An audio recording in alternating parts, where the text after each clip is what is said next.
Smart মিটারের বিরুদ্ধে গিয়ে এখন রাজ্যের বিভিন্ন রাজনৈতিক দলগুলিও সরব হয়েছে। ইতিমধ্যেই ডেপুটেশন দিল সিপিআই এমএল উদয়পুর বিভাগীয় কমিটি। স্মার্ট মিটার প্রকল্প ত্রিপুরা রাজ্যের শহর গ্রামীণ অঞ্চলের মধ্যবিত্ত শ্রমজীবী এবং দারিদ্রতম মানুষের উপর এক চরম দুর্ভোগ এবং বিপর্যয় ডেকে এনেছে। এই অভিযোগ করে স্মার্ট মিটার বাতিলের দাবিতে বুধবার সিপিআই এমএল উদয়পুর বিভাগীয় কমিটির উদ্যোগে পার্থ কর্মকারের নেতৃত্বে উদয়পুর বিদ্যুৎ দপ্তরে ডিজিএম এর নিকট এক ডেপুটেশন মিলিত হয়। ডেপুটেশন শেষে পার্থ কর্মকার বলেন, স্মার্ট মিটার মানুষের জীবনে নেমে এসেছে এক আতঙ্কে। সন্দেহজনক এবং উচ্চমাত্রা বিলের বিশাল পরিমাণ অর্থ সাধারণ ভোক্তাদের পক্ষে পরিশোধ করা সম্ভব হচ্ছে না, তাই স্মার্ট মিটার বাধ্যতামূলক করা যাবে না বলে উল্লেখ করে দাবি জানিয়েছেন পার্থ কর্মকার। ডেপুটেশনে মোট 12 দফা দাবি তুলে ধরা হয়। Bureau report, social Bangla.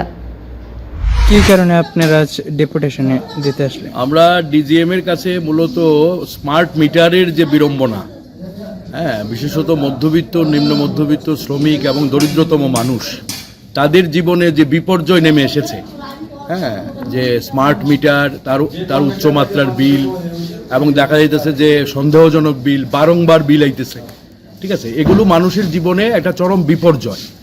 এবং বিশেষত যে বিদ্যুৎ মাশুল, বিভিন্ন চার্জগুলি যেভাবে বৃদ্ধি করা হয়েছে, এবং গত জুন মাস থেকে যেটা এফেক্ট দেওয়া হয়েছে যে ফুয়েল চার্জ এবং সানরিজ বলে, তো এনার্জি চার্জ, ফুয়েল চার্জ, এই বিষয়টা কি?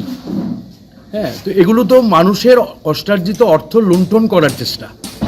তো আমরা বলছি যে বিদ্যুৎ আইনে যেটা বলা আছে, বিদ্যুৎ আইনে পরিষ্কার যে 47-এর 5 নম্বর ধারায় যে গ্রাহককে আপনি বাধ্য করতে পারেন না যে তিনি পোস্টপেইড নাকি প্রিপেইড মিটার তিনি জ্বালাবেন। কারণ প্রিপেইড মিটার যদি তাকে তার বাড়িতে থাকে, তাহলে তাকে অর্থের যোগান করতে হবে পরিকল্পনা মাফিক। কিন্তু আজকে মানুষের যেভাবে জীবন জীবিকা যেভাবে বিপর্যস্ত, যেভাবে কাজ নেই, মূল্য বৃদ্ধি চরম আকারে, আকাশ ছোঁয়া মূল্য বৃদ্ধি, এই অবস্থায় এই অতিরিক্ত যে চার্জগুলো দেওয়া হয়েছে তাতে বিদ্যুৎ মাশুল তীব্রভাবে বেড়েছে। আমরা বলেছি যে 30% উপরে বিদ্যুৎ মাশুল বেড়েছে, 23% উপরে ফিক্সড চার্জ বেড়েছে, তার উপরে স্মার্ট মিটার 15 গুণ বেশি দামি। তাহলে স্মার্ট মিটারের পয়সাটা কোত্থেকে আসবে? এবং মানুষ প্রিপেইডে সে স্বাচ্ছন্দ্য হতে হবে।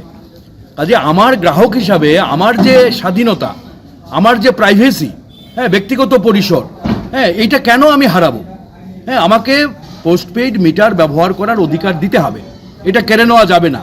কারণ পশ্চিমবঙ্গ সরকার বন্ধ রেখেছে, মহারাষ্ট্র সরকার বন্ধ করেছে, কর্ণাটকের যিনি হাইকোর্ট আছে, হাইকোর্টের বিচারক পরিষ্কার বলেছে বিদ্যুৎ নিয়ন্ত্রণ সংস্থাকে কর্ণাটকে, যে কোনোভাবেই যে বাধ্যতামূলক করা যাবে না স্মার্ট মিটার। কারণ গরিবরা কি করে বিল দেবে? তাহলে আজকে ত্রিপুরার সরকার এটাকে স্থগিত রাখুক, আমরা বলবো। যতই তারা টাস্ক ফোর্সের কথা বলছেন, আধুনিক প্রযুক্তির কথা বলছেন, আমরা প্রযুক্তির বিরোধী না, আমরা প্রযুক্তির পক্ষে। কিন্তু প্রযুক্তিটা তো সঠিকতা, এই যে স্মার্ট মিটার সঠিক কিনা, নির্ভরযোগ্য কিনা, এবং তার সঠিকতার প্রমাণ, এই নিয়ে অনেক অভিযোগ ভারতবর্ষে আছে। মধ্যপ্রদেশ থেকে শুরু করে, দিল্লি থেকে শুরু করে বহু অভিযোগ উঠেছে। কাজে স্মার্ট মিটার সম্পর্কে বিশেষজ্ঞদের মতামত পরিষ্কার করতে হবে, এটা আমাদের দাবি। এবং আইন অনুসারে আমার যে পোস্টপেইড মিটার ব্যবহার করার যে অধিকার, এই অধিকার আমাকে দিতে হবে। বিদ্যুৎ আইনেও এটা আছে, কাজে এটা কেড়ে নেওয়া চলবে না। আমরা ওনাকে বলেছি, তো তিনি বলেছেন এগুলো ঊর্ধ্বতন কর্তৃপক্ষের কাছে পাঠাবেন। তবে এটা বলেছেন যে এখন যদি কোনো এই ধরনের বিল আসে আপনাদের নজরে, আপনারা এই বিলের অতিরিক্ত বিল যেটা এসছে বা অস্বাভাবিক বিল এসছে, তাহলে এটা সমস্ত কাগজপত্র আমাদেরকে জমা দেবেন, আমরা এটা এনকোয়ারি করব এবং আমরা দেখব যাতে গ্রাহক যাতে ক্ষতিগ্রস্ত না হয়, এটা তিনি কথা দিয়েছেন। কিন্তু বাকিগুলো ওনার পক্ষে করা সম্ভব না, ঠিক আছে। এখন একটা সংশোধনীকে সামনে রেখে 2018-র 16ই আগস্ট বাধ্য করেছে কেন্দ্রীয় সরকার, কেন্দ্রীয় বিদ্যুৎ মন্ত্রক, যে প্রিপেইড মিটার মাস্ট করে দিয়েছে সারা দেশে। আমরা বলছি এটা বেসরকারিকরণ। এই বেসরকারিকরণের ফলেই আজকে মানুষ এইভাবে মানুষের কষ্টের টাকা আজকে লুট হচ্ছে। কাজে বেসরকারিকরণটা বন্ধ করো। 2003-এর আইন অনুসারে বেসরকারিকরণের যে জায়গাটা আছে, এই জায়গাটা বন্ধ করতে হবে, এটা হচ্ছে আমাদের পরিষ্কার কথা। আধুনিক প্রযুক্তি আসুক, কিন্তু সরকার করুক, এটা আদানি আম্বানির হাতে দেওয়া যাবে না। কাজে বেসরকারিকরণ বন্ধ করতে হবে।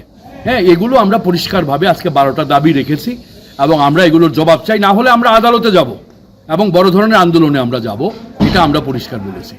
ধন্যবাদ। শেফদের পছন্দ সিস্টার মশলা, যা মডার্ন টেকনোলজি এবং স্বাস্থ্যসম্মত। সিস্টার নিশ্চিন্তের প্রতীক।